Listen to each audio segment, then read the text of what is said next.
नमस्कार दोस्तों, स्वागत है आपका मेरे चैनल मिंटी और मनी पे। आपने जो म्यूचुअल फंड खरीदा है क्या वो सही है?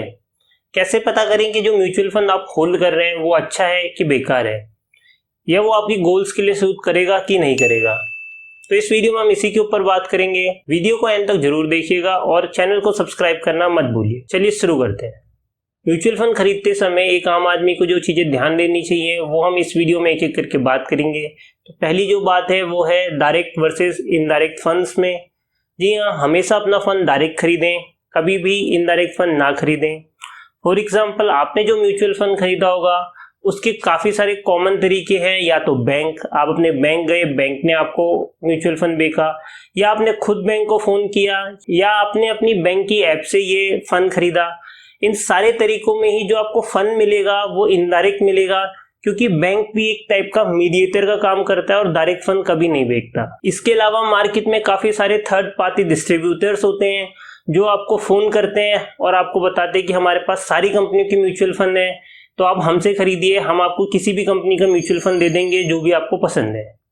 ये भी थर्ड पार्टी डिस्ट्रीब्यूटर्स होते हैं और ये भी कभी भी आपको डायरेक्ट फंड नहीं बेचते। तो आपके मन में काफी कॉमन क्वेश्चन होगा कि जो फंड आप होल्ड कर रहे हैं या जो आप खरीदने जा रहे हैं, ये कैसे पता करें कि ये रेगुलर फंड है या डायरेक्ट फंड है? तो इसका एक बहुत ही अच्छा तरीका है, वो है अपने फंड का पूरा नाम पढ़ लीजिए। जैसे कि एक इनडायरेक्ट फंड जो भी होगा उसका नाम कुछ इस प्रकार होगा: Axis multi cap fund regular या Axis blue chip fund regular. उनके एंड में रेगुलर वर्ड जरूर आएगा।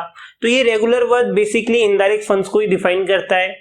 और डायरेक्ट फंड के लास्ट में डायरेक्ट लिखा जरूर होगा, जैसे कि Axis blue chip fund direct या यूटीआई इंडेक्स फंड डायरेक्ट। इसके अलावा जो चीज आपको ध्यान रखनी है इसी पॉइंट में वो है कि उनके आगे दो ऑप्शंस और आते हैं, ग्रोथ और एक डिविडेंड। तो मैं आपको सलाह दूंगा कि आप हमेशा ग्रोथ वाला फंड खरीदे, डिविडेंड वाला ना खरीदे। ये क्यों, ये हम किसी और वीडियो में डिटेल में कभी जानेंगे। सेकेंड पॉइंट जो है वो है एयूएम का, यानी एसेट अंडर मैनेजमेंट। ये चीज आपको सिंपली ये बताती है कि वो फंड हाउस कितना पैसा अपने अंदर होल्ड करके रखा हुआ है उसने। जैसे मान लीजिए एक्सिस का एयूएम 10,000 करोड़ का है, तो इसका मतलब अलग अलग रिटेल इन्वेस्टर्स ने उसको जमा करके 10,000 करोड़ रुपीस दे रखे हैं मैनेज करने के लिए। तो सिंपली अगर आपको कहा जाए तो एयूएम जितना ज्यादा बड़ा हो, जितना ज्यादा हो, उतना अच्छा है। थर्ड पॉइंट की बात कर लेते हैं, एक्सपेंस रेशियो। आप कहेंगे कि आपने पहले ही बात कर ली डायरेक्ट वर्सेस इनडायरेक्ट फंड की, उसमें एक्सपेंस रेशियो कवर हो गया है। तो मैं कहूंगा हाँ, पर एक चीज और जो आपको ध्यान रखनी है वो है कि डायरेक्ट फंड खरीदते वक्त भी जो आपका एक्सपेंस रेशियो हो वो कम से कम हो। मतलब मार्केट में मान लीजिए आपने निप्पॉन का फंड खरीदा, एक्सिस का फंड खरीदा, एचडीएफसी का फंड खरीदा और तीनों फंड आपने डायरेक्ट ही खरीदे, इनडायरेक्ट नहीं खरीदे वीडियो देखने के बाद, तो उसमें भी आप देखेंगे कि किसी का एक्सपेंस रेशियो 1.2 होगा, किसी का 1.5 होगा, किसी का 0.9 होगा। प्रोबेबली ये 1 या 1.5 के बीच में ही वेरी करते हैं। तो आप कोशिश कीजिए कि डायरेक्ट फंड में भी जितना कम से कम एक्सपेंस रेशियो मिले उतना आपके लिए अच्छा है। लास्ट पॉइंट है गोल ओरिएंटेड फंड्स खरीदने का। जी हाँ, लोग म्यूचुअल फंड से जो पैसा बना नहीं पाते उसका एक बहुत इंपॉर्टेंट कारण है कि वो अपना गोल ओरिएंट नहीं करते, मतलब अपने गोल को नहीं समझते। जैसे फॉर एग्जाम्पल मान लीजिए कि मेरा गोल आज से 7 साल बाद का है, या मान लीजिए 7 साल बाद मैंने अपनी फेवरेट बाइक खरीदनी है जिसकी कीमत 20 लाख रुपए है और मैं उसके लिए पैसा जमा करना चाहता हूँ। तो मेरे मन में पहले तो ये क्लियर होना चाहिए कि मेरा गोल 7 साल बाद का ही है। मेरे को 2 साल में क्या होगा, 3 साल में क्या होगा, इस पर ध्यान नहीं देना चाहिए। गोल 7 साल का है तो म्यूचुअल फंड का हॉरिजन भी 7 साल मान के चलना चाहिए। लोग अक्सर गलती क्या करते हैं कि म्यूचुअल फंड लेते रहते हैं, जमा करते रहते हैं, लास्ट में जहां मार्केट डिप हुई, जैसे कि अभी चल रहा है कोरोना में, ज्यादातर लोगों की एसआईपी इस टाइम नेगेटिव में रिटर्न दिखा रही होगी। इस टाइम वो ये गलती करते हैं कि अपना सारा पैसा निकाल लेते हैं ये सोच के कि मार्केट ने रिटर्न तो दिया नहीं, पैसा डूबने लग गया है, और वो पैसा म्यूचुअल फंड से बाहर निकाल लेते हैं। ऐसी गलती आप ना करें, क्योंकि आपका गोल याद कीजिए 7 साल बाद का था, अभी का नहीं है।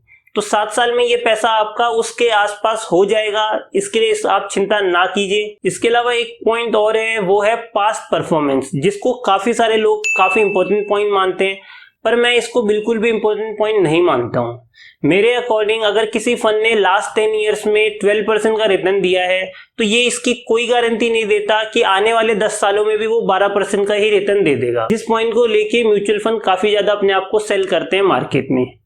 इसकी कोई गारंटी नहीं होती और म्यूचुअल फंड का मैनेजर तक आपको ये नहीं बता सकता है कि जो मैंने परफॉर्मेंस पिछले 10 सालों में दी है वो मैं आगे आने वाले 10 सालों में भी दे पाऊंगा। इसके अलावा मान लीजिए उस हॉरिजन में फंड मैनेजर ही चेंज हो गया, कोई नया फंड मैनेजर आ गया, तो आप ये कैसे पता लगा पाएंगे कि ये नया फंड मैनेजर भी वही पास्ट परफॉर्मेंस आपको गारंटी दे देगा। इन्हीं 2 पॉइंट को माइंड में रखते हुए मैं आपको यही बताना चाहता हूं कि पास्ट परफॉर्मेंस किसी भी फंड की मायने नहीं रखती है। आप जो भी फंड खरीदें वो इन सारे पॉइंट्स को देख के खरीदें जो मैंने आपको वीडियोस में शुरू में बताए। इस पे देख के ना खरीदें कि पास्ट में उसने कितना अच्छा परफॉर्म किया। तो आशा करता हूँ इस वीडियो में आपको काफ़ी सारी जानकारी मिली होगी। इसके अलावा आगे आने वाली वीडियोस में मैं आपको ये बताऊंगा कि अगर म्यूचुअल फंड से भी आपको और अच्छे ऑप्शंस जानने हैं तो वो क्या होते हैं, क्या वो इंडियन मार्केट में अवेलेबल है और क्यों वो मैं म्यूचुअल फंड से उनको अच्छा कह रहा हूँ, ये सब हम जानेंगे आगे आने वाली वीडियो में। तो इसके अलावा मेरे चैनल को सब्सक्राइब जरूर कर लीजिएगा और बेल नोटिफिकेशन ऑन कर लीजिए ताकि जब वो वीडियोज आए तो आपको जरूर मिल जाए। इंस्टाग्राम पे मुझे फॉलो करना मत भूलिएगा, मेरे चैनल का लिंक डिस्क्रिप्शन में आपको मिल जाएगा। वीडियो पसंद आई तो लाइक जरूर कीजिएगा, दोस्तों के साथ शेयर कीजिए। Thank you, bye bye and take care.